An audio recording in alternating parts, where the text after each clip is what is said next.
Welcome clients and guests to my channel. I'm Jason Cerro and I'm a licensed professional counselor. My videos are designed to educate and empower you to make informed decisions about your mental health. Welcome to part 4 of my 5-video series on the 5-factor model, also known as the Big 5. You'll be learning about agreeableness, which includes the personality traits compassion and politeness. If you haven't seen them already, head over to my other 3 videos titled Openness to Experience, Conscientiousness, and Extroversion.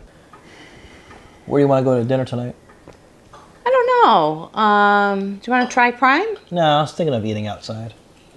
Outside, okay. Yeah, it is a nice day. How about, you know what? Bridge has nice outdoor eating. You want to eat there? Nah, they don't have the steak that I like. Oh, okay. I don't care. Wherever you want to go is good for me. Nah, I changed my mind. I don't want to eat. Agreeableness is the primary dimension of interpersonal interaction, and it has 2 aspects, compassion and politeness. Highly agreeable people are kind, nurturing, compliant, have trust for others, and will also placate people. Because the highly agreeable person will avoid conflict, they often hide what they actually think and can develop resentment for others and utilize a passive-aggressive communication style. Many of us know the saying around resentment. It's like drinking poison and expecting the other person to die. Someone really low in agreeableness is not kind, stubborn, dominant, skeptical, competitive, and in extreme cases, predatory. In most cases, you know where they stand because they are pretty blunt. People with typical levels of agreeableness are warm, cooperative, and considerate. They look for the best in others, and they are interpersonally tolerant. They can appreciate someone's feelings, can be genuinely concerned about others, but use a case-by-case basis for how they approach peace, harmony, and conflict. There is a nice balance between assertiveness and submissiveness. Agreeable people make sensitive, cooperative, trusting, and forgiving romantic partners. People with average agreeableness are forgiving, flexible, and gentle.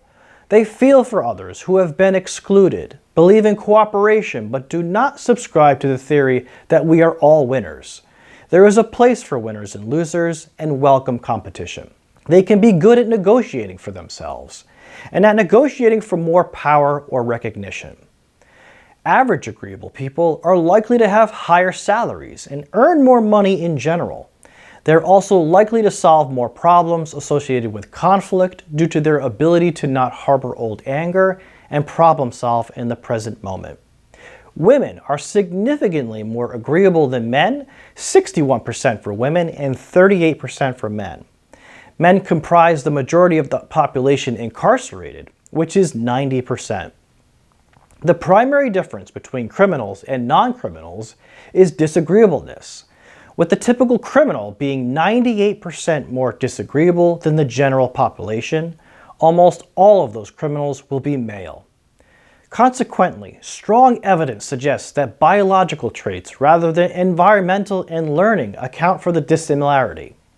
If you're low in agreeableness, practice consistently doing something nice for someone else. Give gifts, do favors for others, and that will expand your personality. Agreeableness is not strongly associated with political preference, but liberals are higher in aspect compassion and conservatives in aspect politeness. Those high in compassion have an alliance with the term politically correct.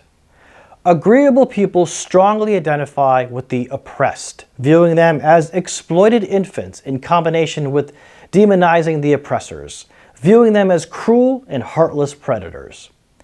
Agreeable people are more likely to enter professions like teaching and nursing, which are dominated by women. Disagreeable people prefer systemizing over empathizing and are more interested in things like machines and technology. Engineering, construction, and machinery jobs are dominated by disagreeable men. Compassionate people are interested in the problems of people and living things.